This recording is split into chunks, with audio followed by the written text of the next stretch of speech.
Bienvenidos y bienvenidas. La Secretaría de Cultura y el Instituto Nacional de Antropología e Historia, a través del Museo del Templo Mayor, se complacen en presentar a ustedes el cuarto ciclo de conferencias Oficios Artesanales y Artífices desde la Arqueología y la Historia, coordinado por los doctores Reina Solís Siriaco y Emiliano Melgar Tizoc, a quien cedo la palabra.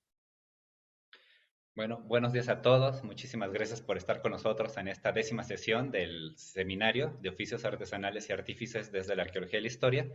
Y bueno, el día de hoy tenemos una invitada especial, Alison Kaplan, que pues nos va a mostrar uno de sus estudios que hace sobre los metales, la cera perdida, y voy a leer su semblanza curricular. Alison Kaplan se centra en el arte del Imperio Azteca y la Nueva España colonial temprana. Ha examinado la teoría y estética del arte náhuatl, cuestiones de materialidad y valor y la relación entre la expresión visual y el idioma náhuatl. En su investigación, que actualmente está desarrollando en Dumbarton Oaks como parte de un libro, está reconstruyendo conceptos clave de color, luz, superficie y ensamblaje en la teoría del arte náhuatl para obras que combinan piedras preciosas, plumas y metales. Utiliza principios indígenas para definir tanto el corpus como los modos de interpretación, y en su estudio combina el análisis visual y material de obras de arte con el estudio lingüístico de textos en náhuatl, generando una comprensión novedosa de los antiguos bienes de lujo. Bueno, Alison es profesora asistente de Historia del Arte en la Universidad de California en Santa Bárbara desde 2019 a la fecha, y a partir del próximo año será profesora de Historia del Arte en la Universidad de Yale. Recibió su doctorado y maestría en Historia del Arte y Estudios Latinoamericanos de la Universidad de Tulane y su licenciatura en Literatura Comparada y Sociedad de la Universidad de Columbia. Ha publicado algunas de sus investigaciones en la revista Ethnohistory, Mapcore Journal y Golden Kingdoms, Luxury Arts in the Ancient Americas, que es un libro de una exposición que se hizo en el Getty y en el Metropolitan Museum de allá de Nueva York. Y ha recibido becas y subvenciones del Centro de Estudios Avanzados en Artes Visuales, el Instituto de Investigación Getty, el Museo Metropolitano de Arte, el Met, de Nueva York, y la Universidad Johns Hopkins. Pues bienvenida, Alison, es un placer tenerte aquí y que nos puedas compartir pues tus investigaciones tan interesantes que haces sobre materiales nahuas, ¿no? Adelante.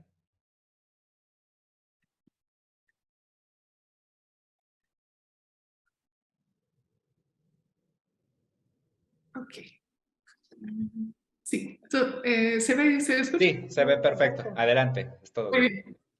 Muchas gracias, Emiliano y Reina, por la introducción y muchas gracias por invitarme a participar en este seminario. Realmente es un honor poder estar aquí con ustedes y compartir estas investigaciones el día de hoy. Hoy voy a hablar de un grupo de materiales que bajo el Imperio Azteca tenía un valor destacado y que jugaba un papel extraordinario en la sociedad, la religión y sobre todo en el arte náhuatl. Este grupo de materiales preciosos abarca la turquesa, el jade y otras piedras preciosas, las conchas, las plumas y los metales preciosos, los cuales serán mi enfoque hoy. Muchos de estos materiales son precisamente los de que han hablado y escuchado mucho en este seminario, porque tienen un papel especial en cuanto a las cuestiones de técnica y los oficios artesanales. Estos materiales eran trabajados por artistas especialistas que solían vivir en distritos especializados y que incluso tenían sus propios dioses, patrones y ceremonias asociadas. Aquí, por ejemplo, vemos unas representaciones de los Amanteca, los artistas especializados en la plumaria, y los Teoquilapitzque, los artistas especializados en el vaciado a la cera perdida. Estas dos imágenes aparecen en el Códice Florentino, un manuscrito colonial originalmente escrito en náhuatl, de que voy a hablar más adelante. Según el mismo Códice Florentino, los Omanteca de Tenochtitlan vivían juntos en el barrio de Amantlán, mientras que los Teoquitlapizque vivían en el Calpulli o distrito de Yopico, y tenían como su dios patrón a Xipetotec, nuestro señor con la piel desollada. Los artistas de este grupo tenían un conocimiento profundo de sus materiales de especialización, el cual utilizaban para producir obras lujosas que combinaban el oro, las plumas, las piedras y otros materiales, como se puede apreciar en el muy conocido penacho de Moctezuma. Los materiales preciosos jugaban un papel central en la sociedad y la religión náhuatl.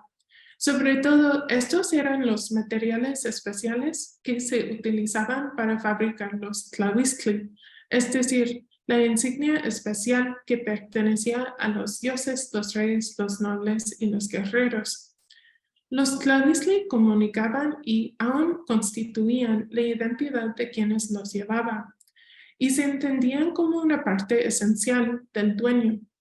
En el caso de los dioses, como el dios solar Tonati, que aparece al lado izquierdo, los tlahuistli también tenían la habilidad de transformar a quien se disfrazaba en la insignia del dios, el cual también les prestó un valor religioso muy alto. La importancia de estos materiales para las sociedades náhuatl también se nota en el hecho de que aparecen con mucha frecuencia en las fuentes alfabéticas escritas en náhuatl en la época colonial. Estas escrituras utilizan una terminología especializada en náhuatl y algunas demuestran un vínculo fuerte con los conocimientos y la tradición oral náhuatl. En ellas podemos apreciar las maneras de describir tanto los materiales como sus propiedades y modos de producción. En particular, el uso de la lengua náhuatl y de términos específicos para describir los materiales y las técnicas utilizadas para trabajarlas, comunica conceptos culturales de la clase de materiales preciosos y de los procesos artísticos que utilizaban para transformarlos.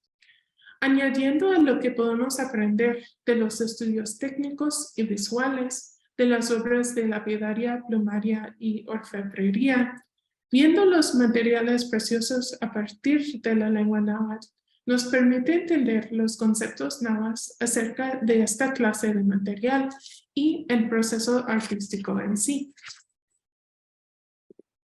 Primero, el nombre en náhuatl para los materiales preciosos nos ayuda a entender sus características sobresalientes.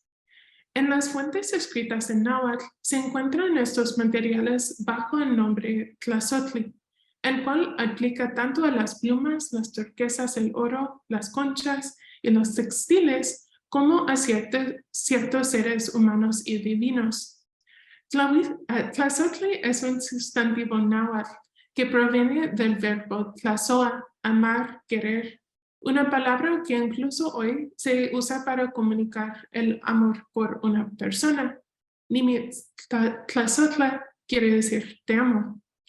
La raíz también aparece en el proto-utoazteca como sowa, querer, el cual sugiere la antigüedad de este término.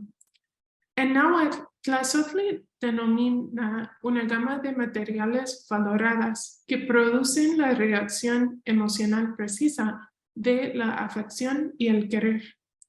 En efecto, el poder emocional es lo que define y distingue este grupo de materiales y que también da pie a las técnicas artísticas aplicadas para su producción. A un nivel aún más detallado, las fuentes en náhuatl también hablan de las técnicas y los procesos que los artistas especialistas utilizaban para trabajar el tlazotli y de sus efectos y estéticas ideales. Mi estudio en general se enfoca en una selección de conceptos náhuatl que gobernaban la producción artística del tlazotli. Estos incluyen el papel del color en los mosaicos de turquesa, el papel de la fuerza anímica conocida como el tonali en la fabricación de la plumaria y el papel del ensamblaje en la creación de los tlahuistli. Hoy, no obstante, voy a enfocarme en un concepto integral a cómo los náhuatl describían y concebían la transformación artística del oro. el xitli o la piel desollada. Los términos náhuatl que se utilizan para describir el vaciado a la cera perdida nos ayudan a entender y apreciar las decisiones técnicas y artísticas hechas por los orfebres náhuatl del México Central y a entender el vínculo fuerte que existe entre el arte y otras áreas de conocimiento.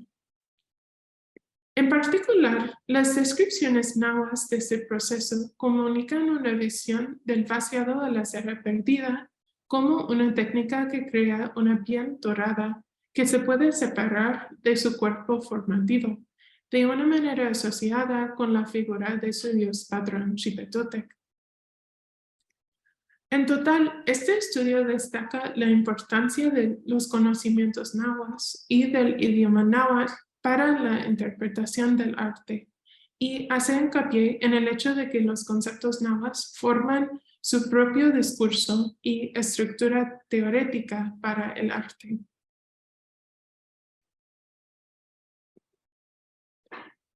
Según las fuentes etnohistóricas náhuatl, la orfebrería abarcaba dos tipos de especialistas y dos modos distintos de trabajar en metal precioso.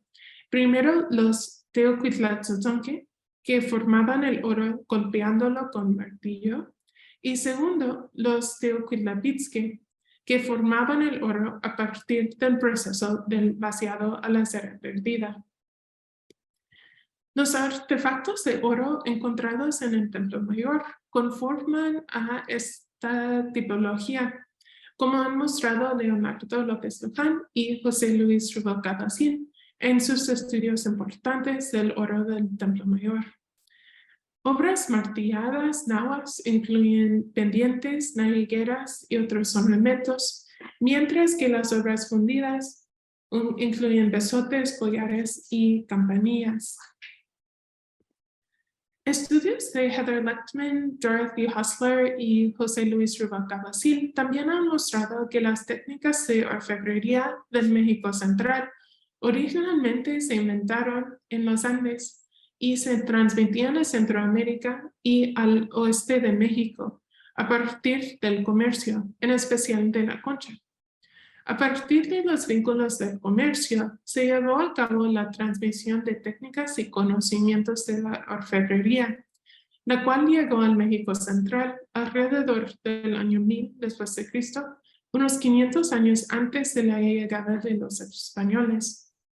Independientemente, el vaciado a la cera perdida también se inventó en la África, Asia y Europa, donde tenía una estructura básica similar, aunque con algunas diferencias notables, como vamos a ver. Llegando al México Central, la orfebrería andina se incorporó con los conocimientos locales, no solo como una técnica nueva, sino también teóricamente. En el momento de los mexica, ya unos 400 años después de la llegada de la técnica a la región, los pasos del proceso técnico se habían conectado a las tradiciones de conocimiento náhuatl y se interpretaban a partir de estas conexiones. Estos vínculos entre los aspectos técnicos del vaciado a la cera perdida y otros conocimientos náhuatl se pueden apreciar sobre todo en los términos náhuatl utilizados para describir cada paso de tecnología. La fuente sobresaliente para esta cuestión es el capítulo 16 del 9º libro del Códice Florentino, el cual narra en náhuatl el proceso mesoamericano tradicional del vaciado a la cera perdida. Intitulado La Historia General de las Cosas de la Nueva España, el Códice Florentino es una obra de 12 libros escritos en náhuatl con una traducción al español y varias imágenes pintadas. Comenzado en 1558, la historia general fue creada por un equipo de escribanos y artistas náhuatl que trabajaron bajo la dirección del fraile español Bernardino de Sahagún. El orden franciscano le había encargado a Sahagún crear una obra que documentara la lengua náhuatl y la cultura y sociedad náhuatl para que los franciscanos los podrían utilizar. No obstante, como parte del proceso de crear esta obra, Sahún y los escribanos nahuas entrevistaron a ancianos nahuas de varias comunidades en el centro de México y incorporaron las terminologías y conocimientos nahuas en sus textos, incluso algunos probablemente sacados de la tradición oral náhuatl. Estas conexiones se aprecian sobre todo en el estudio de los textos nahuas originales, los cuales utilizan conceptos filosóficos nahuas y una lengua extremadamente poética. El texto náhuatl es el más temprano de la obra. Los borradores originales de la obra incluyen solo el texto náhuatl, escrito por la mano de los escribanos nahuas, mientras que la traducción española y las imágenes se añadieron luego a la versión más tardía que aparece en el Códice Florentino. Este se terminó en el año 1577. En el contexto de la obra completa, el capítulo 16 es poco típico porque aparece exclusivamente en náhuatl, con muchas imágenes, pero con un texto español es extremadamente breve. Este declara que no se ha traducido en náhuatl porque, cito, no importa mucho ni para la fe ni para las virtudes, porque es práctica meramente geométrica. Esta actitud difiere mucho de la del texto náhuatl, el cual presenta el capítulo como una narración de cómo los nahuas trabajaban el oro iñihuecal hace mucho y que preservan los conocimientos tradicionales de los orfebres nahuas, los cuales ya no se utilizaban en la orfebrería colonial, que se había transformado a partir del intercambio con las técnicas europeas. Siguiendo las indicaciones del texto náhuatl, podemos apreciar que el texto original y las imágenes pintadas por los artistas nahuas están muy cuidadosamente formados, utilizando términos específicos y una lengua visual detallada para describir los pasos y la lógica fundamental del vaciado a la cera perdida. Según la narrativa del capítulo, primero, los orfebres tallan el núcleo para crear una escultura miniatura de arcilla mezclada con carbón. Siguiente, ellos preparan la cera, calentando y purificándola. Estiran la cera con un rodillo hasta que se quede plano y delgado, y después la ponen encima de la escultura de carbón, así cubriéndola con una piel de cera. Finalmente, encierran a la cera y el núcleo y los calientan para que se derrite la cera y a la vez entra en la cavidad el oro derretido. Cuando finalmente se abre la matriz, se encuentra una obra de oro que tiene la forma de una piel dorada.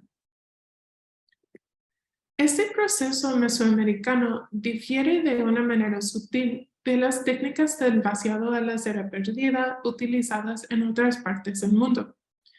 En específico, en las tradiciones africanas, asiáticas y europeas no se talla el núcleo. En lugar de eso, utilizan un núcleo que solo aproxima el tamaño y la forma de la pieza fundida, pero que no se talla detalladamente. Cuando cubren el núcleo con la cera, modelan la cera misma para producir la forma deseada. Podemos ver la diferencia de estas dos estrategias a partir de dos ejemplos. Uno alemán de la Edad Media, que vemos al lado izquierdo, y otra mixteca del periodo posclásico a la derecha. En el ejemplo europeo, la cavidad de la obra tiene una forma irregular que no corresponde en detalle a la apariencia del lado obverso. Al contrario, en el ejemplo mixteco, vemos que la cavidad tiene la forma precisa, aunque al inverso, de la forma que aparece en el exterior de la obra. Incluso los detalles del pendiente redondo, las dientes y los dedos extendidos. Esta comparación demuestra la diferencia fundamental en la manera de formar las obras fundidas en Mesoamérica. Mientras que en las demás tradiciones globales, la obra fundida se forma modelando la cera, en la tradición mesoamericana, la forma se inventa tallando la superficie del núcleo. En lugar de ser modelada, la cera se forma cuando cubre la superficie del núcleo y se conforma a sus contornos ya tallados. Este detalle también aparece en el texto del Códice Florentino y acercándonos a esta característica a partir del náhuatl, vemos que es clave a la interpretación del proceso entero. En efecto, el texto náhuatl del Códice describe el vaciado de la cera perdida como un proceso de tallar un cuerpo y después cubrirlo con pieles de cera y de oro, que adoptan su forma y llegan a ser parte integral del cuerpo tallado. Al final, este proceso produce una obra de oro que es una piel formada encima de un cuerpo de arcilla y carbón y en los últimos pasos desollado de su cuerpo formativo.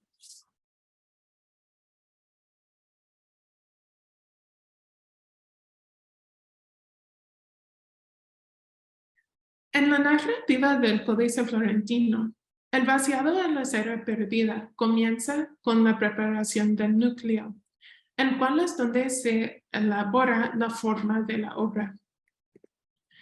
Para comenzar, los orfebres muelen el carbón con un tipo de arcilla llamada consóquil, utilizada también para la cerámica. Estos se amasan para formar un tipo de masa que se deja secar y petrificar al sol por 2 días. Vemos este paso en la primera imagen. El orfebre al lado derecho muele el carbón sobre un metate, mientras que en el centro aparece una pila gris y granosa de la arcilla consóquil. Luego, el orfebre al lado izquierdo toma un puñado del carbón y la arcilla mezclados y les da la forma irregular de una piedra natural. En el primer plano, vemos una fila de estos núcleos secándose al sol. Pasándonos a la siguiente imagen, otro orfebre sentado utiliza un instrumento puntiagudo, el teposwictontli, literalmente la pequeña coa de cobre, para raspar y tallar la superficie irregular del núcleo de carbón. Un poco adelante, vemos que el orfebre así le dio al núcleo la forma de una tortuga pequeña tallada. En estas imágenes vemos una serie de decisiones tecnológicas que también se enfatizan en el texto náhuatl. Aunque utilizan una mezcla maleable de arcilla con carbón molido, los orfebres no modelan el núcleo con la forma deseada, sino que primero le dan la forma orgánica de una roca y solo después de que se haya endurecido, lo tallan usando las técnicas propias de la lapidaría y la carpintería. El texto náhuatl usa 2 verbos específicos para describir el acto de esculpir el núcleo, shima y cuicui. Ambos aparecen en el vocabulario en lengua castellana y mexicana de Alonso de Molina. Define el primero afeitarse o rasparse con navaja o tijeras o trasquilarse, afeitarse hacia otro o labrar piedras, carpintear o tolar. El segundo se define entallar en madera o a limpiar el suelo, quitando lo que echan de la mesa. Interesantemente, ambas definiciones describen el acto de esculpir como un proceso de regularizar o limpiar una superficie. Como vemos tanto en los ejemplos de tallar madera o piedra, como en los ejemplos de afeitar, trasquilar o quitar basura del suelo. Todos estos ejemplos describen un acto de quitarse las irregularidades de una superficie para producir una superficie plana, limpia y sin fallas. Los matices de los términos shima y kwikwi dan una visión muy específica de la preparación del núcleo como un proceso de perfeccionar una superficie. Si nos volvemos a la segunda imagen, notamos que el orfebre raspa la superficie del núcleo con el filo de su instrumento, paulatinamente quitándole las irregularidades exteriores para producir una superficie plana, regularizada y que lleva forma. Los términos utilizados sugieren también una conexión directa al arte de la lapidaría.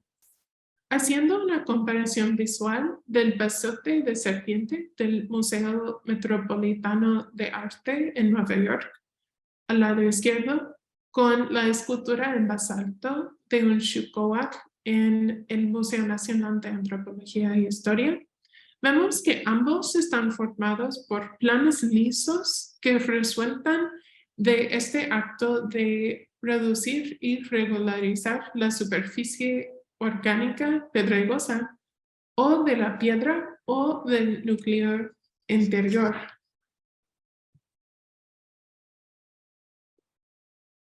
Según la narrativa del Códice Florentino, el acto de perfeccionar la superficie del núcleo le presta a la obra una identidad fija, la cual el texto describe utilizando el difrasismo náhuatl in Ixtli in Yoloc, o la cara, el corazón. El texto comienza, cito, la cosa tallada empieza a existir con su cara, empieza a vivir. Solo se le da una cara, se le da un corazón, para que entonces surja sobre ella en lo que sea que se convierta. El difrasismo in Ixtli in Yoloc ha sido muy estudiado y discutido, sobre todo por Alfredo López Austin y Miguel León Portilla, quienes lo interpretaron como una descripción del ser humano.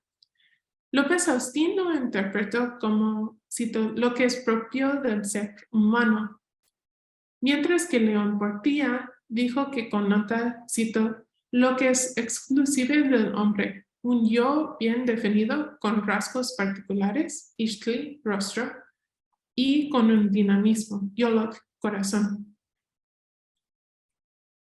No obstante, el uso en este contexto es distinto, por hablar no de una persona humana, sino de la obra de arte en sí. En efecto, el acto de tallar la superficie del núcleo le da a la escultura su propia personalidad, apariencia y comportamiento. Los siguientes párrafos dan varios ejemplos de las personalidades fabricadas para el núcleo. Incluyen un huasteco, una tortuga, un pájaro y un collar de oro, entre otros. Los ejemplos de la tortuga y el pájaro dan una idea de las características requeridas para cada tipo de ser. Cito. Si será una tortuga, entonces de esta manera se compone el carbón, que es su caparazón. Así que su cabeza se va contondeando, viene mirando desde su interior. Su cuello y sus brazos se contonean, como si estuviera extendiéndose los brazos. Si un pájaro es lo que surgirá sobre el oro, entonces de esta manera se esculpe, se talla el carbón. Así que le hace tener plumas, tener alas, tener una cola, tener pies. Estos ejemplos sirven para demostrar que la identidad de la obra como tal surge de la interacción del hecho de tener ciertas partes del cuerpo con los movimientos y los comportamientos que le pertenecen a ese tipo de ser. Por ejemplo, el hecho de tener un caparazón, una cabeza, unos brazos y una actitud tímida es lo que constituye la obra como una tortuga. Vemos algo semejante en las imágenes de esta sección, donde los pintores representaron el ejemplo del huasteco con las escarificaciones y las modificaciones corporales típicos del grupo según la perspectiva náhuatl. Igualmente, lo dibujaron con los brazos extendidos para mantener el equilibrio, que demuestran que está borracho, otro estereotipo náhuatl de los huastecos. De la misma manera, representaron a la tortuga, el pájaro, la pez y el collar con las partes del cuerpo que pertenecen a cada uno y con los movimientos típicos de cada uno, incluso de esconderse en la caparazón y de levantar las alas para volar. Esta parte de la narrativa se trata precisamente del resultado del acto de esculpir el núcleo del carbón. Por lo tanto, las partes del cuerpo de que hablan y los movimientos y comportamientos de cada ejemplo surgen de la regularización de la superficie del carbón. Más que una descripción de cómo representar a distintos tipos de ser, estos ejemplos describen cómo la superficie diferenciada constituye cada ser. En el corpus existente de ornamentos de oro náhuatl, la incorporación de movimientos y comportamientos es muy notable como una característica prevalente. Uno de los ejemplos más sobresalientes es el besote de serpiente que se encuentra en el Museo Metropolitano. El besote, aparte de tener la forma de una serpiente preparándose para atacar, también tiene una lengua articulada que se extiende y se retrae. Estos movimientos los permite un nudo grande en la punta superior de la lengua, el cual deja que la lengua se mueve independientemente del resto de la serpiente sin caerse de la boca. Además, el besote fue diseñado para ser insertado en una apertura en el labio inferior del quien lo lleva, haciendo que los movimientos de su boca dan pie a los movimientos de la lengua articulada. En efecto, este diseño transforma los movimientos utilitarios del besote en los comportamientos típicos y constitutivas de un serpiente. En este caso, el acto de sacar la lengua bífida. Como aplicaciones del difrasismo Inishtlin-Yolok, la cara del corazón, estos ejemplos demuestran que el núcleo tallado forma una superficie significativa que en efecto constituye el ser y la identidad de la obra. En el último paso, esta superficie se materializa independientemente, primero como una piel de cera y después como una piel de oro desallado. La última sección del capítulo habla de cómo se forman la cera y el oro sobre la superficie del núcleo tallado. El texto usa términos que comparan la cera y el oro a textiles y pieles que cubren el núcleo y a la vez se transforman en una nueva superficie. Estos pasos permiten que la obra final sea una piel dorada de su cuerpo de carbón. Estas técnicas explícitamente vinculan el proceso y la producción final a Xipe-Totec, quien se vistió de una piel desarrollada. También permiten la producción de obras de oro, permiten que las producciones de obras de oro que los seres humanos o divinas se podrían llevar en su superficie como parte integral de su propia piel. El texto sugiere el uso técnico de la cera y el oro. Se basa en una equivalencia fundamental entre los dos materiales. Tanto las características de estos materiales como sus propios nombres en náhuatl sugieren esta analogía básica. En náhuatl, la cera se llama xicoquitlatl, literalmente excremento de abeja, y el oro se llama teoquitlatl, excremento del sol. La cera es un producto que las abejas secretan de glándulas del abdomen, mientras que el teoquitlatl, el oro, se llamaba así porque se creía que era secretada por la piel de Tonacti, el dios solar. La cera y el oro también están vinculadas por su color dorado y por sus semejantes propiedades, incluyendo la maleabilidad, la plasticidad y la capacidad de derretirse. Estas características también vinculan la cera y el oro a un tercer material, la piel. En los manuscritos náhuatl, la piel desollada se representa como un material amarillo y plano, capaz de conformarse a los contornos de su cuerpo subyacente. La conexión entre el oro y la piel se veía tematizado en la figura de Xiquetotec y su ceremonia de Tlacaxipehualistli, desollamiento de la gente, el cual fue celebrado en el templo de Yopico, en el Capuli de los orfebres. En el discurso ritual, la piel humana que se llevaba el dios se refería como Iewacosqui, Teoquitlatl in Tlatzotzontle, in Tlacanawali. Su collar de piel es oro martillado y delgado. Utilizando estas conexiones materiales y conceptuales, los orfebres entendían que podrían trabajar la cera en maneras que afectarían directamente al oro. De esta manera, los orfebres primero formaron la cera en un tipo de textil que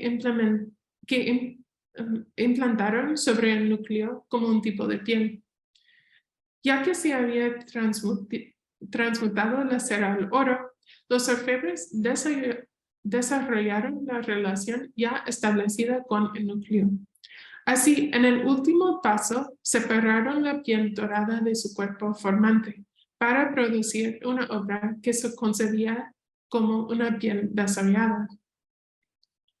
Para formar la cera así, los orfebres primero calientan y purifican la cera y después la estiran con un rodillo sobre una piedra lisa. El texto náhuatl dice que la cera está así preparada, debe ser, cito, Ixqui tocapeyotl in ayocan chicotiláhuac, como un textil delgado que en ningún lugar está abultado. Los términos claves de esa frase describen la cera explícitamente como un tipo de textil. Idealmente, la cera debe quedarse como un tocapeyotl, en cual Molina define tela delgadísima o ollejo de cualquier cosa.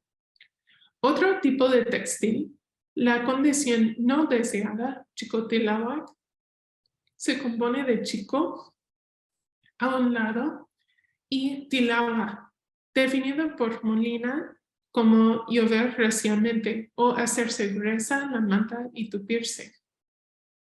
Tanto como el núcleo mismo, la cera no se forma maleándola, sino que primero se le da la forma sencilla de un textil, el cual será formado precisamente por el acto de cubrir la superficie tallada del núcleo. Desarrollando la concepción de la cera como un textil o ollejo, en el siguiente paso, el texto dice que la cera itech motlalia intecon ik on mishkiniloa se pone sobre el carbón con que se envuelve su superficie.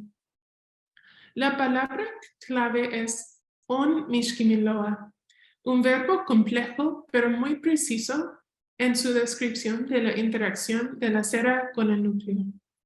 El verbo tiene como raíz el sustantivo incorporado istli, cara, ojo o superficie, y el verbo kimiloa, envolver, que voy a discutir en un momento. Además, lleva los prefijos, el pasivo mo y el prefijo direccional on, que describe una acción que mueve en la dirección opuesta del quien habla. Este término en total ilustra que el acto de envolver el núcleo con la capa de cera actúa sobre la superficie del núcleo y la distancia del quien habla, sacándola de la vista. El uso específico del verbo kimiloa, envolver, también es muy llamativo porque sugiere una conexión con el acto religioso de envolver, el cual se utilizaba para crear los tlaquimiloli o puntos sagrados, el nombre de los cuales deriva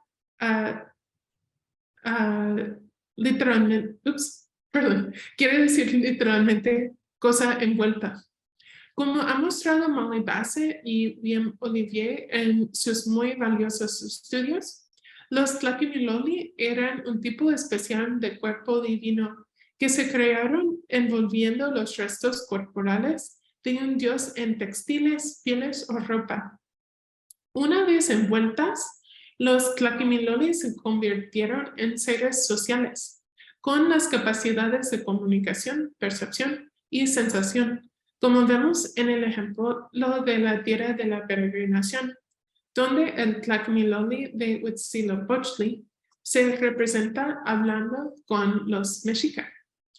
En el caso de los tlaquimiloli, el hecho de envolver los restos del cuerpo divino desarticulado lo reincorporó y le dio una presencia social renovada, utilizando un textil que servía como un tipo de faz prostética. La alusión a kimiloa, en el contexto del vaciado de la cera perdida, sugiere que la cera puesta sobre el núcleo le otorgó una nueva relación ontológica. A partir de esta acción, la cera se transformó en la superficie de un cuerpo de carbón y asumió el papel previo de su superficie tallada de servir como la identidad social del cuerpo. Esta acción transfirió las características y la ontología de la superficie tallada a la nueva superficie de cera. No obstante, la cera difería de manera importante de la superficie tallada, en que tenía una relación parcialmente desnaturalizada de su cuerpo, por ser un material distinto e implantado. De esta manera, la cera le prestó a la superficie corporal su propia existencia material, no solo como un contorno bidimensional, sino como una piel gruesa y parcialmente autónoma. El texto culmina con el acto de cubrir la cera con una capa de carbón y calentarla junto con un crisol que contiene el oro. Como vemos en la imagen final, la cera contenida en la matriz que vemos aquí y el oro en el crisol aquí se derriten a la vez, dejando que el oro reemplaza a la cera. A partir de este paso, el oro llega a ocupar su papel como la piel del núcleo. Como culminación de todo lo anterior, el texto termina con el acto de separar el oro del núcleo. El texto describe esta acción con el verbo copina, arrancar o desenfundar, el cual denomina el acto de separar una cobertura de sus contenidos. Las varias atestaciones de copina hablan de muchos ejemplos de este tipo de separación, incluyendo Cacopina, sacarse los zapatos. Cuatzontecopina, arrancar las raíces del árbol. Tlancopina, arrancar la diente. Y Tilmacopina, sacarse la ropa. Como vemos de estos ejemplos, el verbo copina describe la acción de separar dos cosas anidadas para que lleguen a ser dos identidades distintas, pero que aún así mantienen la forma compartida, donde originalmente se tocaban. Ese acto desarrolló la relación con el núcleo que inicialmente se había establecido con la cera. Mientras que la cera había requerido la presencia del cuerpo de carbón para ser una superficie, el oro tenía la capacidad única de separarse de su cuerpo formativo y aún así mantener tanto su forma como su estatus como superficie. Este proceso al final permitió la creación de un tipo de imagen muy especial, una piel desollada que aún sin su cuerpo seguía teniendo y comunicando su propia identidad. El producto final tenía el estatus ontológico de una piel y podría unirse de cierta manera con la piel del quien la llevaba, contribuyendo a su identidad como parte de su presentación superficial. Moviéndose con los movimientos del quien lo llevó, las obras fundidas, no obstante, mantenían de cierto modo su propia personalidad como pieles vacías, pero aún así vivas. Muchas gracias.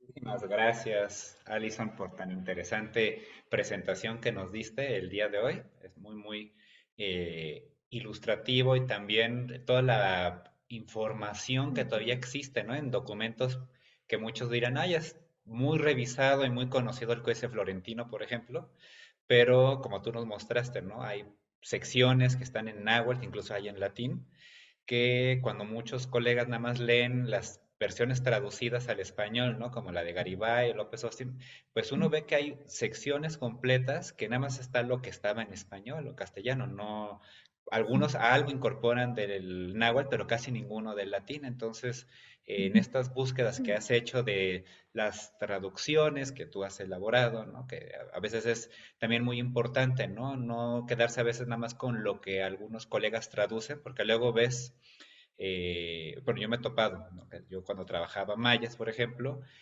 ¿por qué oraciones idénticas? La versión en español, bueno, en este caso maya, era maya yucateco o maya quiché, el mismo lingüista o el historiador las traducía distintas y no explicaba por qué, ¿no? O a veces como tú nos mostraste, ¿no? En algunos verbos, en algunas frases, te empieza a decir cosas muy interesantes como lo de los metales, ¿no? Que lo cubrían con pieles, se las retiraban y quizás ahí tiene mucho que ver la relación con Xipetote como dios patrono. Y en algunas traducciones a veces las hacen tan sencillas que te quitan esa información y pierdes esos detalles tan interesantes que, bueno, tú has logrado hilar fino con estas revisiones y tus traducciones, ¿no? Entonces, pues muchísimas gracias por tan interesante revisión tan detallada que has hecho a los documentos históricos y sobre todo mostrarnos, ¿no? Esta información tan interesante sobre los procesos de trabajo, en este caso de los orfebres, pero bueno, nosotros te hemos escuchado también hablar de esto sobre otros materiales, ¿no? La plumaria, también algo de las piedras, que bueno, es lo que más nos gusta a nosotros. Entonces, te agradecemos mucho, ¿no? Esta plática tan interesante y muy amplia sobre esta información que a veces parece entre líneas en este caso en documentos históricos sobre, en esta ocasión, los orfebres, ¿no? Entonces, te agradecemos muchísimo el tiempo que nos has dado para este seminario. No sé. Sí, claro, pues sí, agradecerte por tus estudios, por compartirlos con nosotros y bueno, escuchándote nos damos cuenta de que estos estudios ayudan mucho y nos aclaran mucho la actividad artesanal, lo que nosotros muchas veces nos preguntamos, y como dice Emiliano, hay veces que las fuentes o algunas traducciones reducen esa información y nosotros, o sea, muchas veces los colegas dan por sentado que nada más es esa información y sin embargo viendo tus trabajos nos damos cuenta que hay muchos datos que pueden ser muy útiles, ¿no? Para el estudio artesanal, pues las características de los materiales, ¿no? Los adjetivos que utilizaban para describirlos, que muchas veces tienen sinónimos que a veces no consideramos. Entonces, no, la verdad, qué bonito trabajo. Muchas gracias por compartirlo con nosotros. Y bueno, pues pasamos a las preguntas de la gente que está en línea. Armando Becerril, Armando que siempre, semana con semana, está con nosotros en el seminario aportando unas preguntas siempre bien interesantes. Él dice, la relación entre la expresión visual y el idioma náhuatl es la teoría y estética del arte náhuatl, cuestiones de materialidad y valor. ¿Cómo podemos comprender este principio básico en sus estudios y teorías? A ver, ¿lo podría repetir una vez? Bueno, la relación entre la expresión visual y el idioma náhuatl, ¿no? Habla de la teoría y estética del arte y cuestiones de materialidad y valor. ¿Y cómo podemos comprender estos principios básicos en tus estudios? Ya, gracias por la pregunta. Y bueno, antes de responder a eso, también quería decir muchas gracias a Emiliano y Reina por sus comentarios. Creo que eso realmente es lo fundamental de este estudio, es reexaminar fuentes que son súper conocidas, pero que siempre se estudian a partir de las traducciones. Y lo que vemos es que cuando nos volvemos al texto original y realmente nos metemos en el náhuatl, tiene una profundidad inmensa que no se ha reconocido. Realmente creo que vemos un poco de esto en esta charla, pero cada palabra realmente puede ser un mundo. Y es una cosa que se pierde cuando se trabaja nada más con las traducciones. Entonces, sí, bueno, más que todo creo que es un momento para decir que es muy valioso el idioma náhuatl y que se incorpora realmente los conocimientos náhuatl en los estudios que hacemos de la cultura material náhuatl. Ok, entonces, creo que está vinculado eso con mi respuesta a la pregunta. Sí, yo creo que realmente cuando queremos hacer un proyecto así, de recuperar la teoría artística náhuatl, tenemos que ser realmente muy creativos, porque tenemos varios tipos de fuentes, pero realmente la mayoría son, digamos, parciales. Vemos una parte de lo que sea una teoría de arte, pero hay que realmente trabajar con distintos tipos de fuentes. Por ejemplo, yo creo que se puede aprender muchísimo viendo las palabras elegidas y utilizadas para describir los materiales y también los procesos artísticos. Según la cuestión que estoy viendo, tengo diferentes tipos de fuentes. En el caso de del vaciado a la cera perdida, tenemos esta obra realmente extraordinaria, que es una descripción paso por paso del proceso del vaciado. Pero en otros casos no tenemos un texto así. Por ejemplo, viendo los conceptos del color y cómo se debe de entender lo que es el color en el mundo náhuatl. Más que todo tenemos los vocabularios del color y no tenemos así como una escritura teórica de lo que es el color, sino que nos tenemos que meter en la lingüística náhuatl para ver cómo se forman y también cómo se usa. Hablando con la gente náhuatl hablante y sabiendo cómo es que describen el color, también es un mundo, ¿no? Se aprende muchísimo de eso.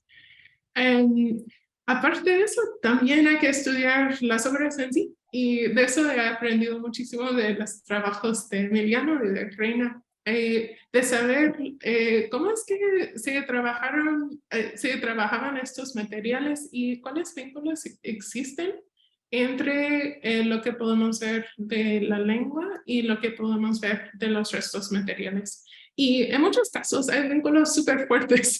Entonces, sí. Pero lo que pasa es que creo que se enfoca en cosas diferentes cuando uno comienza con la lengua náhuatl. Yo creo que a veces surgen cuestiones diferentes de lo que se pregunta cuando uno empieza nada más con el material sin esta interacción con las fuentes lingüísticas. Entonces, bueno, No, respuesta perfecto. muy amplia a la pregunta. Gracias. Digo, también es interesante, ¿no? No nada más que nos mostraste las mismas fuentes, sino también el uso de los vocabularios, ¿no? Los tesauros, que también, aunque pareciera, ¿no? Que no son muy útiles, en realidad sí permiten rastrear muchos vocablos, los verbos, por ejemplo, entender, ¿no? Todas estas distintas acepciones, usos que tienen algunas de las palabras y de las acciones, ¿no? Entonces, como el vocabulario de Molina que nos mostraste, entonces es interesante también no además quedarse en el florentino, por ejemplo, sino también usar estas fuentes de información que te permiten profundizar en distintas acepciones, a veces de las mismas palabras, ¿no? Ujú. Jaime Arista es un comentario, bueno, pregunta, comentario, ¿no? Aparte de los cascabeles, ¿hay otro instrumento musical fabricado con metal? Ah, que yo sepa, no. Creo que la mayoría son los coyoli, las campanillas. Sí, sí, los cascabelitos, Cascabeles. ¿no? Sí, que yo Sí, también que recuerde, no recuerdo otro instrumento, al menos como instrumento, ¿no? Musical que esté hecho en oro o en metales, ¿no? sí.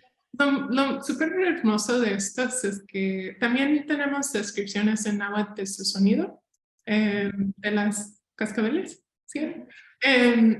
Y se compara mucho con el sonido de la lluvia y del movimiento del agua. Entonces, realmente sí tiene su propia música y se vincula también con el cuerpo de quien lo lleva. Entonces, realmente transforma lo que la gente experimenta como el ser de la persona que los lleva, que también tiene esta música y que es integral a sus movimientos y a su presentación social. Entonces sí, bueno, es un ejemplo solo, pero un ejemplo creo que con mucha riqueza, ¿no? Con mucha complejidad. Gracias. Armando Becerril, nuevamente, de Azcapotzalco, los tepanecas nativos de esa zona destacaron, bueno, según las fuentes, en el manejo de metales y sus orfebres fueron reconocidos por esta actividad. Con lo que tú mostraste, ¿se puede establecer que la influencia del tepaneca al mexica fue definitiva en el desarrollo del trabajo orfebre? Ok. Por este tipo de estudio creo que no se puede distinguir porque realmente tenemos este texto que es muy profundo, pero que se escribió más que todo en Tlatelolco y que a lo mejor se enfocó más que todo en Tenochtitlan, pensamos. Pero realmente no habla de distintas tradiciones que se ubicaron en Azcapotzalco, por ejemplo.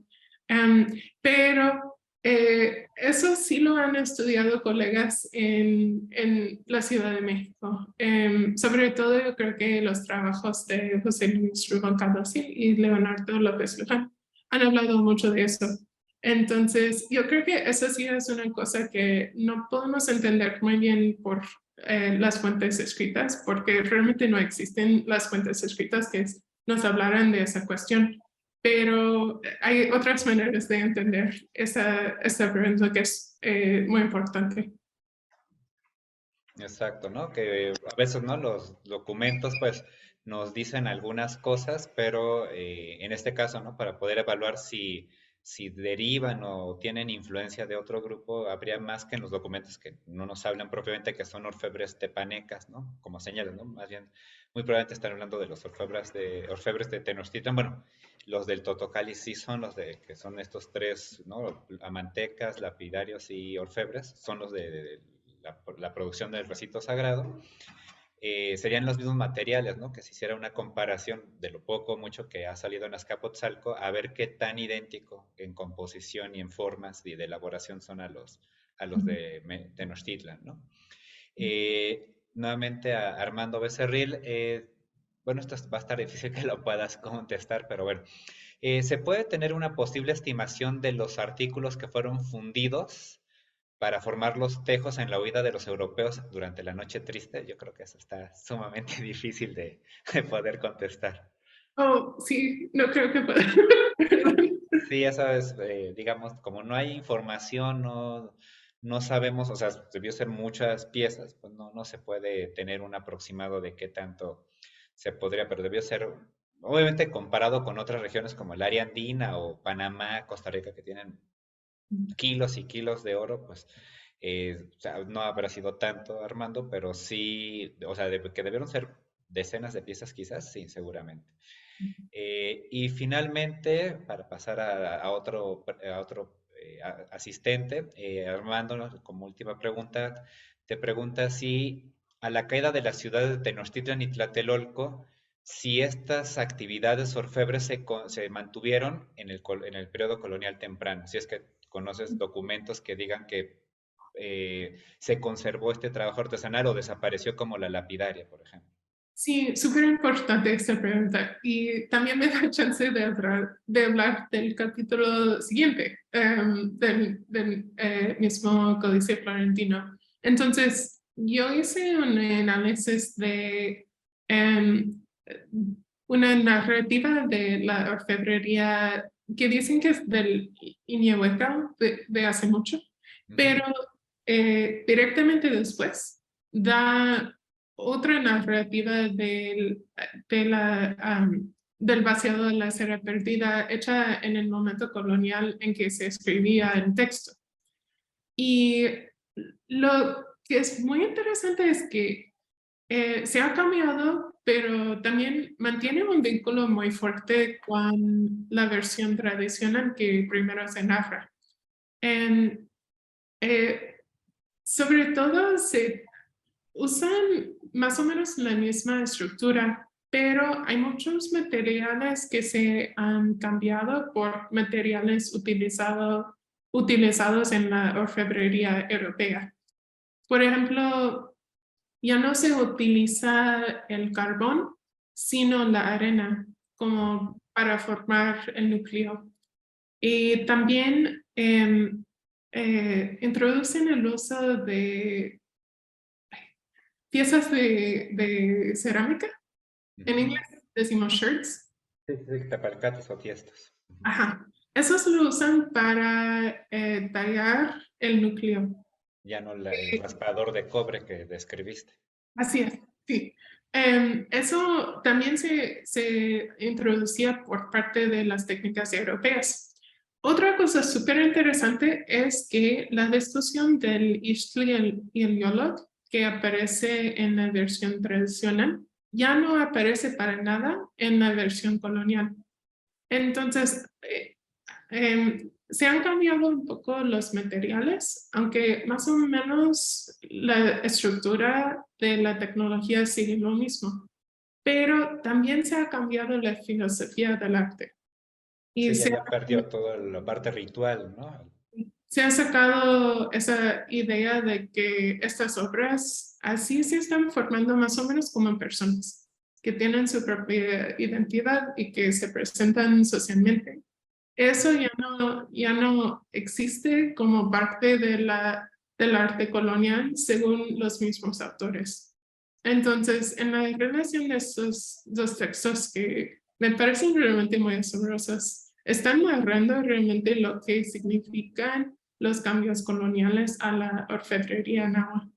Exacto. Muchas gracias. Gabriela Antolines, la técnica de cera perdida mexica con núcleo tallado, piel de cera, piel de oro, ¿tiene paralelos en la orfebrería del área andina? Oh, ok. Otra pregunta súper interesante. En la área andina se cree, más que todo, las publicaciones de Heather Lechtman han argumentado que En la área andina se basa la orfebrería en la producción textil. Es decir, primero se formula la producción del textil y ya después más o menos se basa cómo se va trabajando el oro según cómo se trabajaba los textiles. También se cree que primero desarrollaron la técnica de martillado y después se desarrolló la técnica del vaciado basado en la técnica del martillado. Entonces, en la región andina vemos incluso como piezas de oro cocidas. Ajá, y realmente tiene esa forma súper plana, pero plana y deformada. Es como, sí, es como una piel, pero que se va conformando un poco al diseño deseado. Lo súper interesante para mí es que yo creo que más o menos esa idea de que el trabajo de oro tenía un vínculo con los textiles y que se debía de trabajar como una superficie.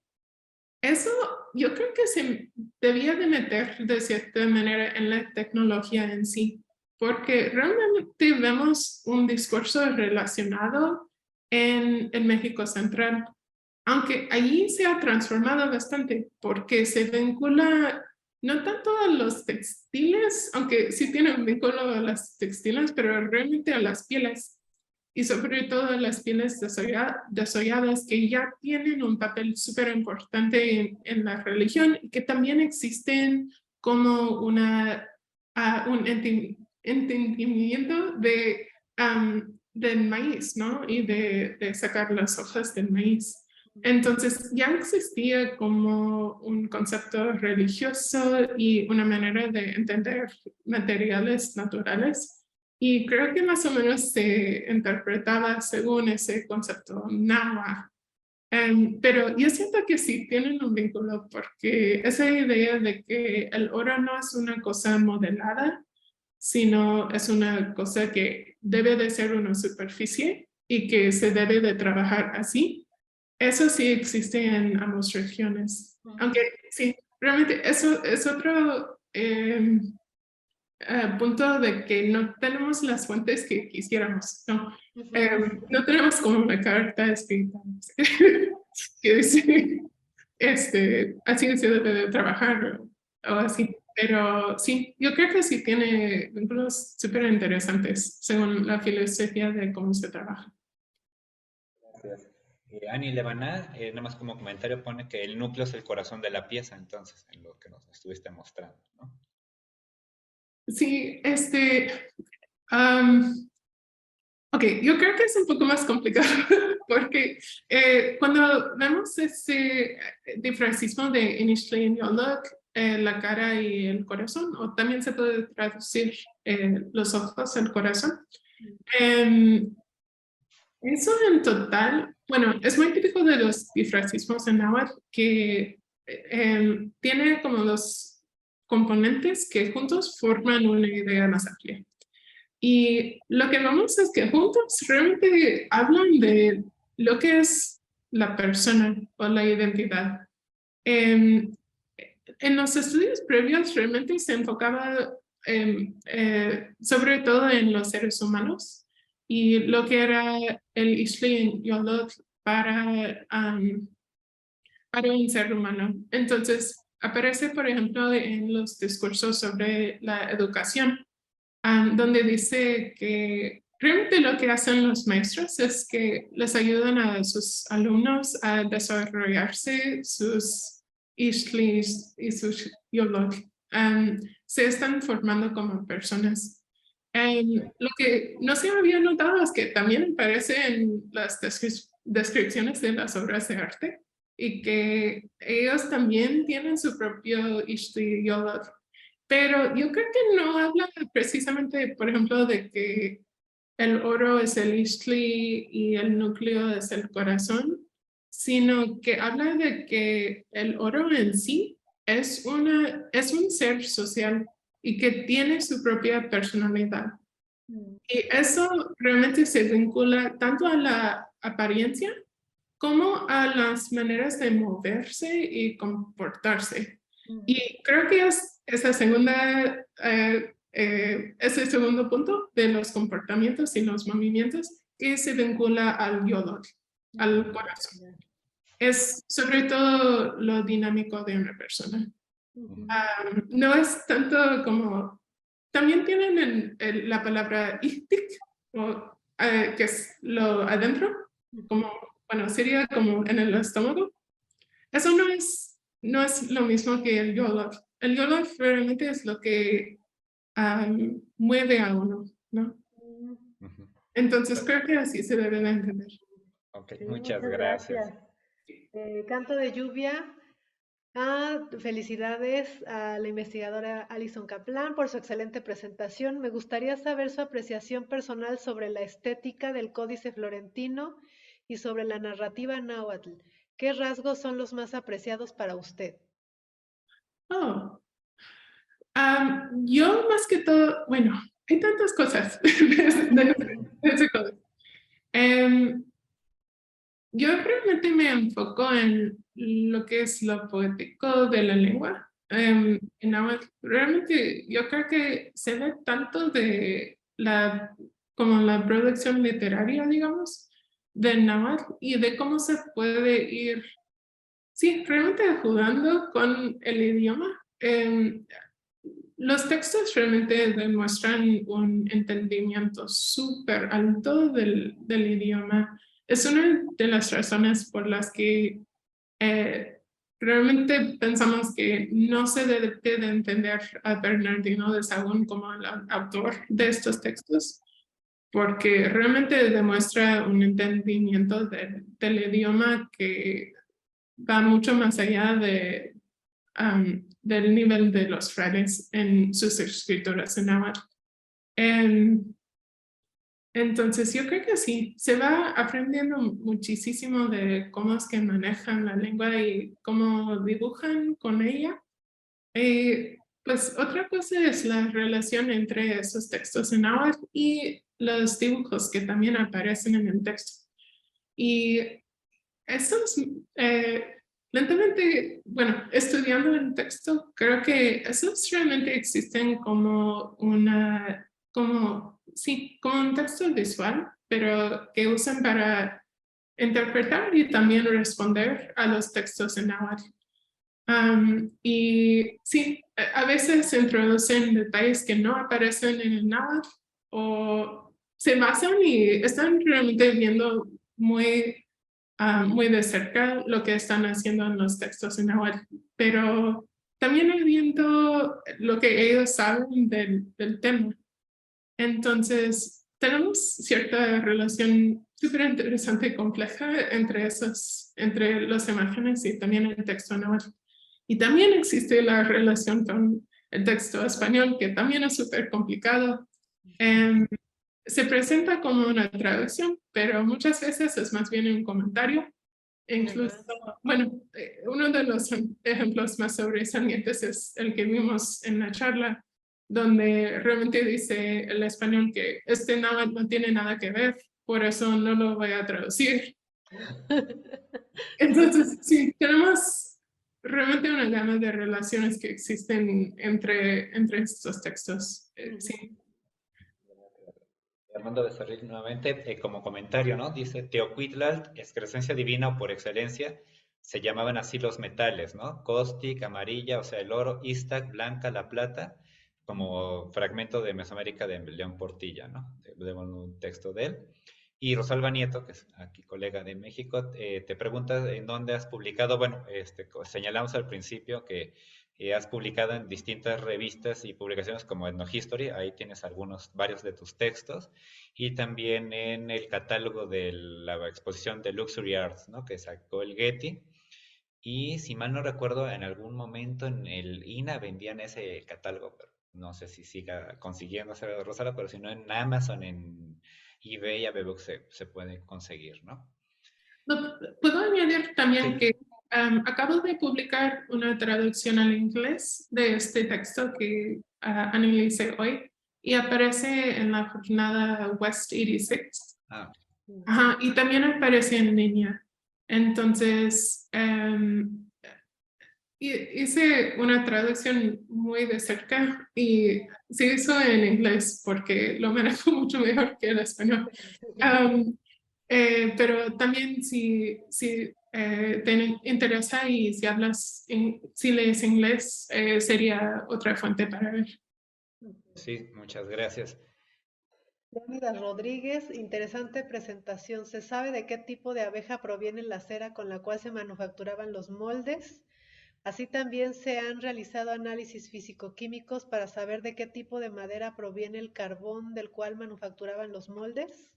Oh, muy buenas preguntas. Ok, las abejas eran las Melipona, que, ok, eran las abejas nativas de Mesoamérica y no tenían pico, no, Aguijón.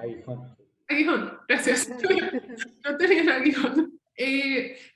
Habían varios tipos. Se han hecho unos estudios súper interesantes de la cría de las abejas en el Yucatán. Y se criaba para la miel y también para la cera. Cuando llegaron los europeos, introdujeron otro tipo de abeja que sí tenía Aguijón. aguijón, pero que también producía mucho más miel, mucho más cera. Y hoy en día en México existen ambos tipos. Yo he encontrado más estudios sobre las abejas en Yucatán, pero estoy en búsqueda de estudios sobre las abejas en el centro de México. Entonces, si sepan, por favor, díganme. Pero sí, realmente cambió de manera muy dramáticamente la relación que los mayas tenían con las abejas, el hecho de la llegada de los europeos y la introducción de otros tipos de abejas y sobre todo el impuesto de tributo en cera. Entonces, bueno, es toda una discusión. Ok, y la segunda pregunta Es del era... carbón, sí, había Carbón. estudios de qué madera se obtuvo el carbón. No se ha hecho, pero quiero que se haga. Tenemos, yo para comenzar, he investigado varias piezas que existen que todavía mantienen partes del núcleo adentro. La gran mayoría solo tiene restos, pero de hecho yo tengo una foto para que vean. Ok. Este, por ejemplo, es un ejemplo que está en el Museo Smithsonian en Washington, D.C., en Estados Unidos. Y también es un besote que proviene de Puebla. Y se ve que adentro todavía tiene el núcleo entero. Entonces, vemos aquí, Ahí se ve. está totalmente lleno del núcleo. Vemos también de estos aspectos. Entonces, esto no es muy típico. Creo que lo dejaron entero porque tenían problemas muy graves con el metal. Se ve que se ha roto aquí. Realmente creo que no se podían sacar el núcleo sin romper el peso entero. Por eso nada más sacaron las partes del núcleo que estaban aquí en el pico. Pero este tipo, ok, es muy poco usual que que tuvieran todo el núcleo entero, pero en muchos casos sí tienen partes del núcleo adentro. Por ejemplo, es muy común que se mantiene en esta parte del besote porque realmente es muy difícil sacar esto que está ahí en una esquina no se puede sacar muy fácilmente. Entonces, se podrían hacer estudios súper interesantes de esos materiales, incluso de qué se componen. Y también yo quisiera hacer un estudio de lo que podemos ver viendo digamos, la forma interior de estas obras por MRI, que realmente se podría ver cómo era la superficie del núcleo. Es lo que se mantiene adentro de estas piezas. Entonces, sí, yo creo que se aprende mucho de la representación visual y también lingüística de este proceso, pero también tiene, bueno, sugiere preguntas que se puede seguir de manera más técnica, haciendo estudios de los artefactos que nos quedan.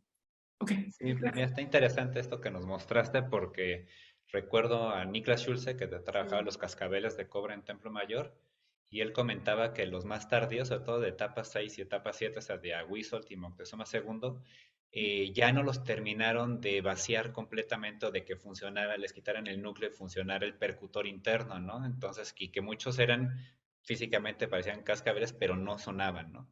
Entonces es interesante, ¿no? Con esta pregunta, en este relleno deben de tener el carbón o, eh, bueno, la cera no creo, pero algo más de lo que tenía.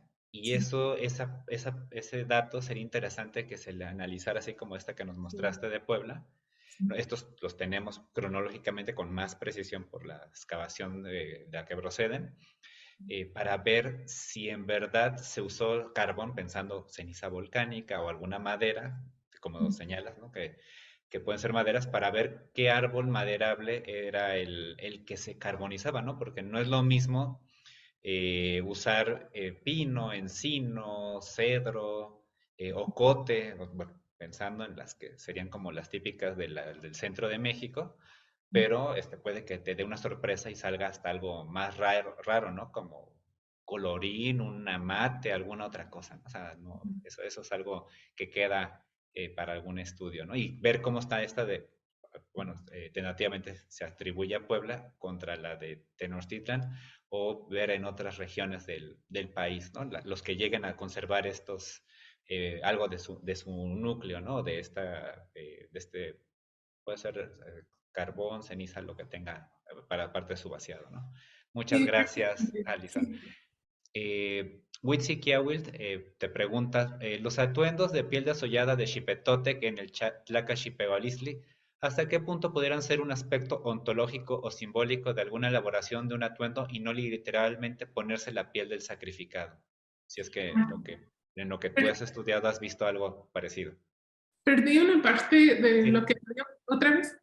Ajá, te pregunta, ¿no? Witzikiawil, que los atuendos de piel desollada de Xipetotec en el Tlaca Xipehualistli, ¿hasta qué punto pudieran ser un aspecto ontológico o simbólico de alguna elaboración de atuendo y no literalmente ponerse la piel del sacrificado?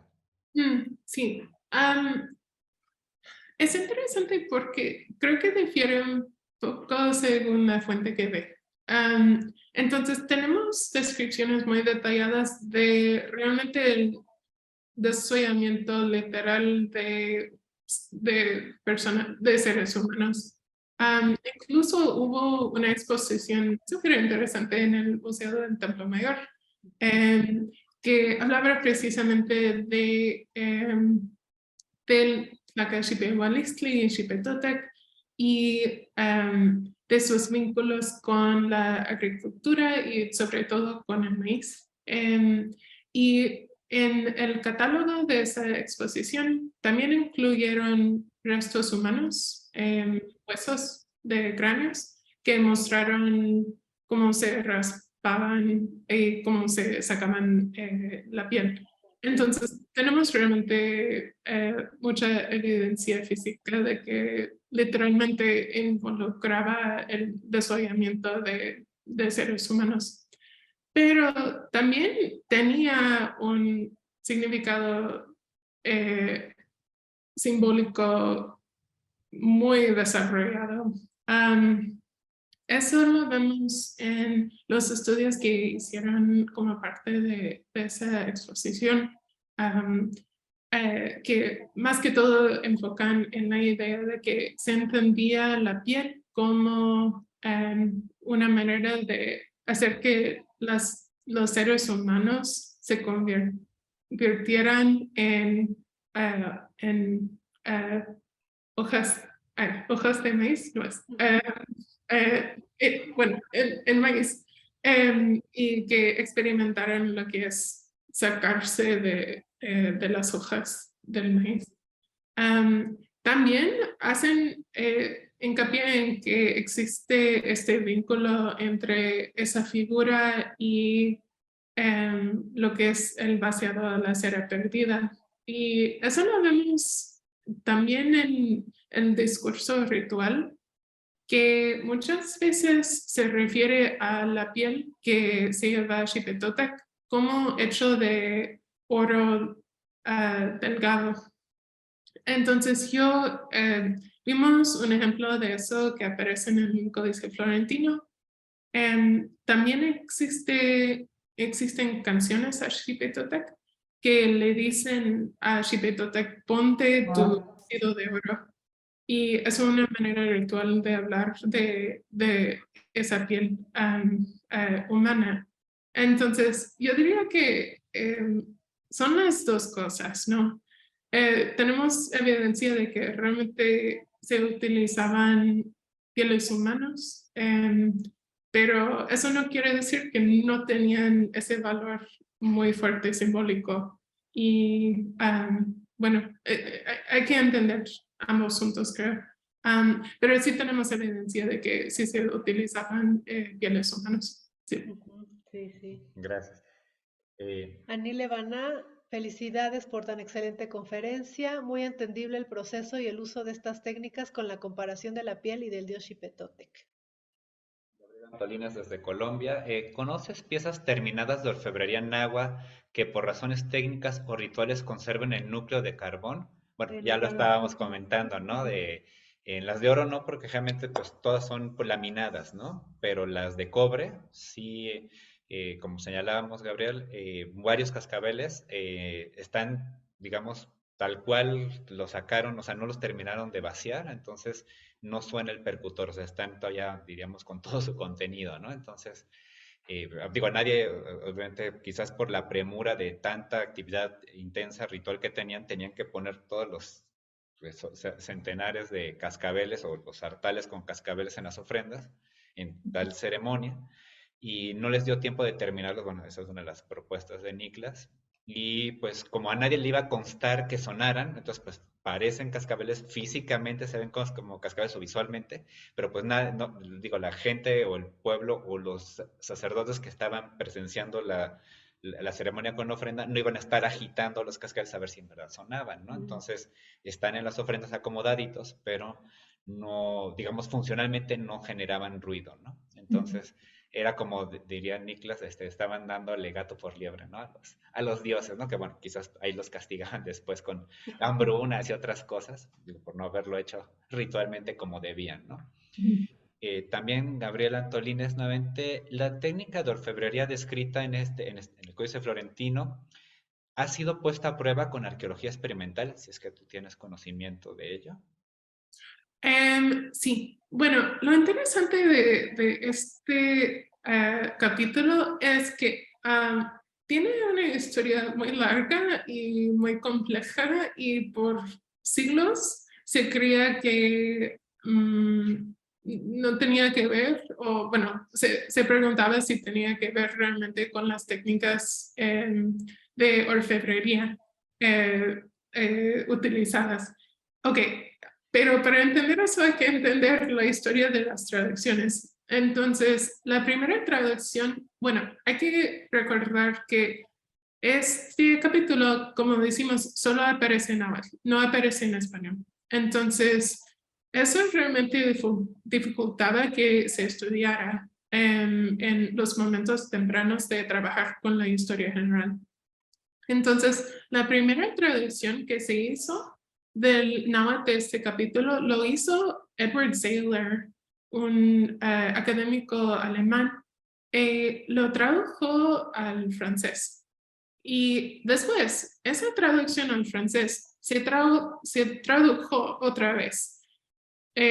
Primero lo tradujo en 1920 un académico museológico estadounidense, Marshall Saville, tradujo la traducción francés al inglés y lo presentó como una traducción inglés del náhuatl, aunque era una traducción de una traducción.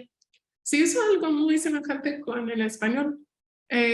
La primera traducción de este capítulo que apareció en español también era una traducción española hecha por Elizabeth Gott. Bueno, ella tradujo, creo, una traducción alemán de la traducción francés al español. Y eso se publicó como la traducción española del náhuatl. Entonces, por casi un siglo, los académicos que estaban estudiando este capítulo estaban trabajando con traducciones de traducciones de traducciones. Sí. Y realmente se confundían muchísimo porque, como vemos, una traducción cambia mucho de lo que es el original. Creo que muchos tenemos que trabajar con traducciones por cuestiones, bueno, básicos, pero se pierde muchísimo, incluso en las traducciones que hago yo. Estoy muy consciente de eso. Es parte del proceso. Pero haciendo traducciones de traducciones de traducciones así, se pierde muchísimo. Más que todo cuando las personas que están estudiando las traducciones no tienen la habilidad de leer el original, que era el caso. Entonces, como decía, tienen dos versiones del proceso del vaciado de la cera perdida. Primero, lo que se hacía hace mucho y después lo que se hacía en la época colonial. En los estudios que hacían en el siglo XX, digamos, de este texto, ni se podía distinguir muy bien que se narraba el proceso dos veces. O sea, realmente tenían un entendimiento muy borroso de lo que decía el texto. Entonces, en ese momento había muchos académicos que publicaban artículos diciendo que Sahagún no sabía de qué trataba, este texto no tiene sentido ninguno, pero realmente había algunos académicos que también publicaban artículos diciendo, pues es que estamos trabajando con una traducción y una traducción y una traducción, puede ser que eso sea el problema. Entonces, en el siglo, bueno, en las últimas décadas se han hecho estudios muy buenos que se enfocan principalmente en esto. Si el texto del capítulo tiene que ver o realmente habla precisamente de lo que es la tecnología que sabemos del vaciado de cera perdida. Hay un libro muy bueno que se llama Los Señores del Oro, que investiga esa pregunta. Y bueno, también existe una tesis que se hizo en Estados Unidos que también ve una cuestión semejante relacionada a la orfebrería mixteca. Y más o menos sí, están de acuerdo de que sí, desde una perspectiva tecnológica, este sí es el proceso. Lo que yo quería ver es más aún de saber que si es preciso o tiene que ver con lo que hacen, si podemos como aprender más de las concepciones acerca del proceso por este texto. Entonces, bueno, es la historia larga de los estudios de este capítulo. No, pero es muy interesante, ¿no? De señalar eso, ¿no? Que a veces no es suficiente, bueno, como señalas, ¿no? Era como un teléfono descompuesto, ¿no? Traducción de traducción de traducción. Entonces, a veces estaba ya deformado totalmente qué querían decir con esta parte de los procesos de trabajo, ¿no? Entonces, como señalas, pues aunque uno no tenga, digamos, una traducción excelsa, ¿no? Del documento, pero ya en mínimo no está pasando por 2 o 3 traducciones en distinto idioma, que eso también Ujú. cambia, ¿no? Muchísimo, ¿no? Entonces eso es algo valioso de lo que nos has mostrado, ¿no? Gabriel Antolines, nuevamente, te pregunta, ¿la utilización de la hojilla de oro en la escultura novohispana, cubriendo núcleos tallados en madera, pudo haber dado una continuidad subrepticia a estas creencias prehispánicas? O sea, de cubrirlo como la piel de Xipetote. Mm, Creo que podría ser. Eh, Como decían en respuesta a una pregunta anterior, tenemos la descripción en el Códice Florentino de estos cambios en la producción colonial de obras de oro que tienen su interpretación de lo que había cambiado y que se había sacado lo filosófico y lo religioso de este proceso. Pero eso realmente es una opinión. Y las experiencias de la colonización se experimentaban de muchas maneras distintas. Yo creo que, bueno, cada persona que lo vivió lo experimentó de su propia manera. Y pues sí, yo diría que para algunos a lo mejor sí mantenían ese vínculo a la filosofía y la religión que era parte de ese proceso antes de la llegada de los españoles. Entonces, bueno, sí, es lo que diría de eso. Sí. Gracias. Antes de pasar a la última que tenemos aquí en el chat, tenemos varias felicitaciones en el Facebook. Laura Risueño, felicitaciones, impecable. Marta Beatriz Coronel, también muchas felicidades. Pato Rustan, también muchas gracias, doctora. Felicidades por su maravillosa conferencia. ¿No? Rosalba Nieto, gracias. Canto de Lluvia, bellísimas piezas. Y también Luis Antonio Ramírez Moreno, buenos días, saludos, ¿no? Y te felicitan también Ujú. por tu trabajo. Eh, Canto de Lluvia agradece por la amabilidad y las respuestas. Se hace notar su gran compromiso y entusiasmo con las fuentes. Coincido con usted sobre que hay un trabajo colectivo, escritores de códice, aunque no sean tan reconocidos. Reitero mis felicitaciones.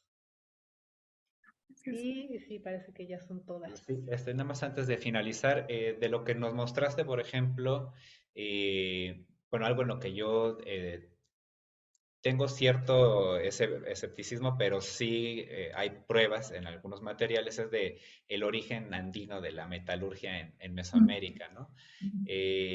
Por ejemplo, lo que sí se ha demostrado es que varios objetos del cenote sagrado de Chichen Itza, sí química y en aleación y hasta en iconografía en formas, sí son idénticas a piezas de Costa Rica, Panamá, ¿no? El Chocó, Iquiz, ¿no? Toda esta parte de los chipchas, pero cuando me dicen como en el área andina me manejan, pero bueno, mi familia es de por allá.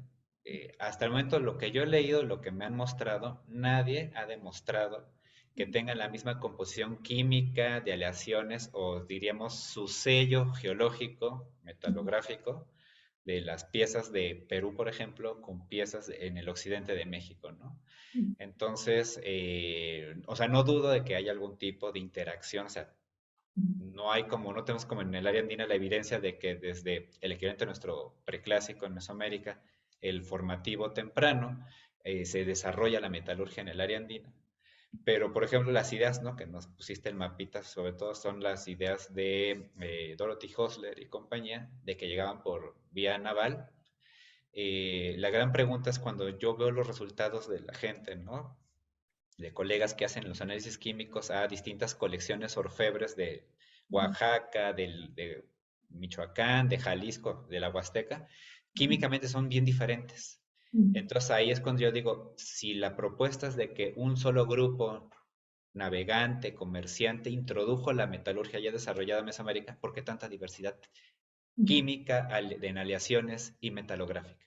No coincide con la propuesta de que llegó por esta sola vía, ¿no? Entonces eso es algo que luego he tenido debates con algunos colegas. Al principio sí me gustaba, ¿no? Ver así como que hubiera las relaciones, pero cuando ya me puse, digamos, A veces nos tachan, ¿no? De neopositivistas, ¿no? De querer como contrastar con datos verdaderos y no con piezas sin contexto, porque luego dicen, es que hay hachas moneda. Sí, pero muchas de la sala de Occidente del Museo de Antropología no tienen contexto. Entonces, aunque químicamente puedan ser idénticas al área andina, si no tienen contexto, perdón, pero no, eso no tiene ninguna sustento indiscutible de que es hallado en Mesoamérica, ¿no? Entonces, así hay una historiadora, Sara Díaz Vieck, que en su tesis doctoral que fue publicada por el Colmich, por el Colegio Michoacán, habla de los tarascos y sus relaciones dentro y fuera de Mesoamérica y desmenuza todos los argumentos de Hostler y compañía, impresionante, y pues no hay un solo objeto de los que se manejan. O sea, está el mito de que es que son idénticos, pero no hay ningún dato como duro, químico, metalográfico que demuestre ello, ¿no? Más que alguna cosa muy superficial. Es que es como una espiral. Es como decir que la greca escalonada, una serpiente emplumada, un jaguar antropomorfizado, nos habla de la relación Mesoamérica-los Andes, ¿no? Entonces, no dudo, la prueba son las piezas de Chichén con Panamá, por ejemplo, quizás Colombia, pero ya Perú, híjole, todo lo que a mí me han mostrado, no hay nadie que me haya mostrado uno a uno. Todo es así como, sobre todo obsesión más de aquí que de allá, ¿eh? O sea, quizás los ecuatorianos un poquito más también quieren ver con relaciones con Mesoamérica, pero en el área andina yo manejo, les pregunto esto y me dicen, eso es algo como que aquí en México estamos obsesionados con un origen andino, una relación andina.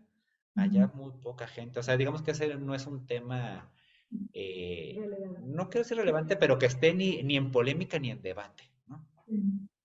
Y nada más para finalizar, que señalabas que yo recuerdo que ese era algo del discurso de la exposición de Luxury Arts, que quizás las conchas en el Spondylus era parte de esta interacción.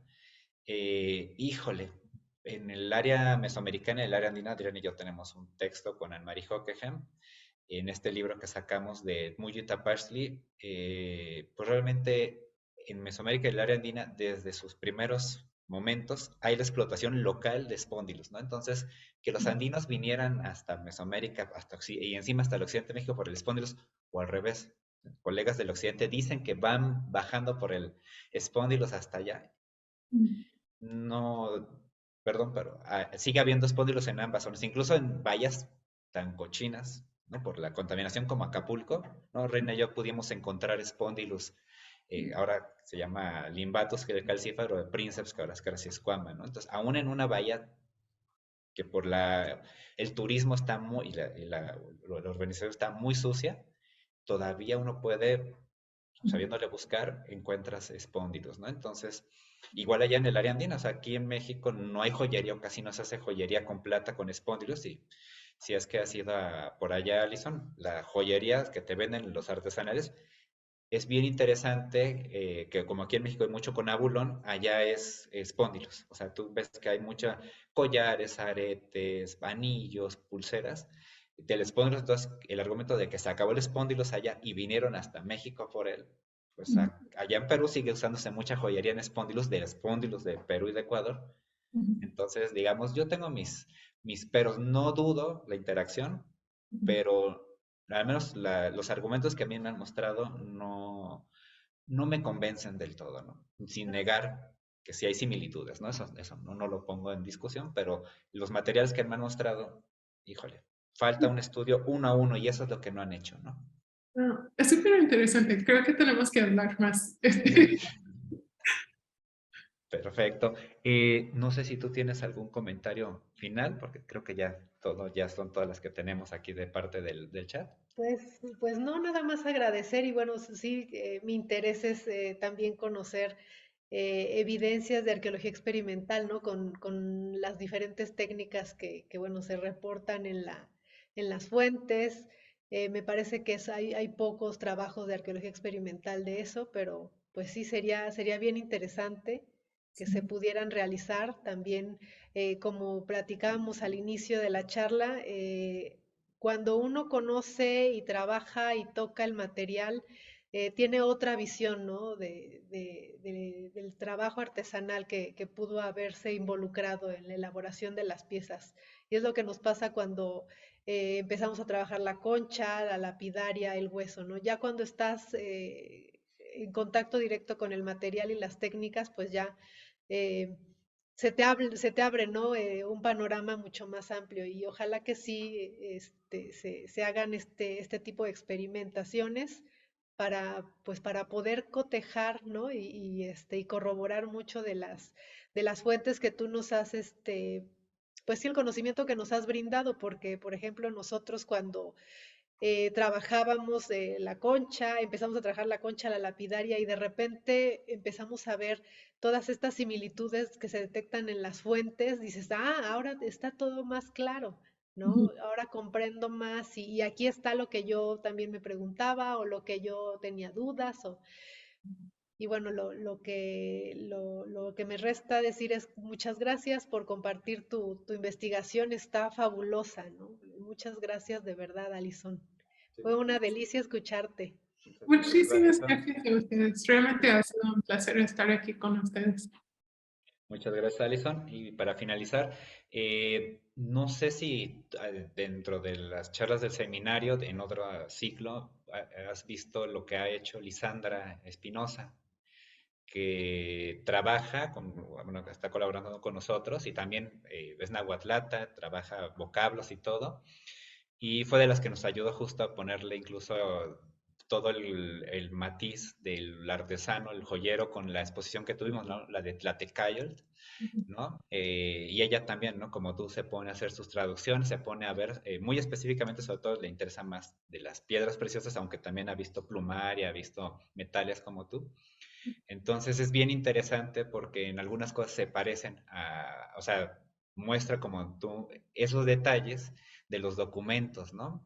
Y te digo, su tesis de maestría pues está en Biblioteca Digital UNAM, tiene alguna que otra publicación que puedes consultar y, bueno, por cuestiones de su agenda pues no pudo estar presente porque hasta le pasamos para que hubiera estado interesante que se metiera a la sala Zoom y pudiera consultar o intercambiar contigo cosas, pero las podemos poner en contacto y sería muy interesante porque sí, como que son complementarias sus visiones y es muy interesante ver sobre algunos aspectos cómo lo ves tú. Ella trabaja sobre todo con nahuatlatos, tanto de Texcoco como de la zona de Veracruz, ¿no? Y hacia la Huasteca. Ujú.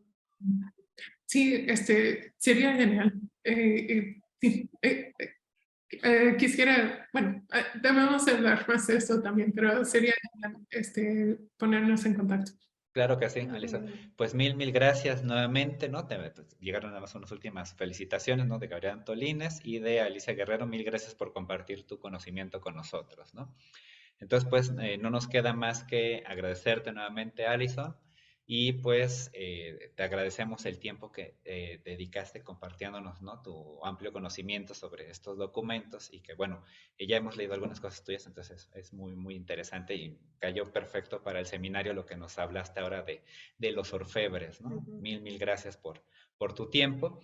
Y pues invitamos a nuestro público a que nos sintonicen la próxima semana, donde estará.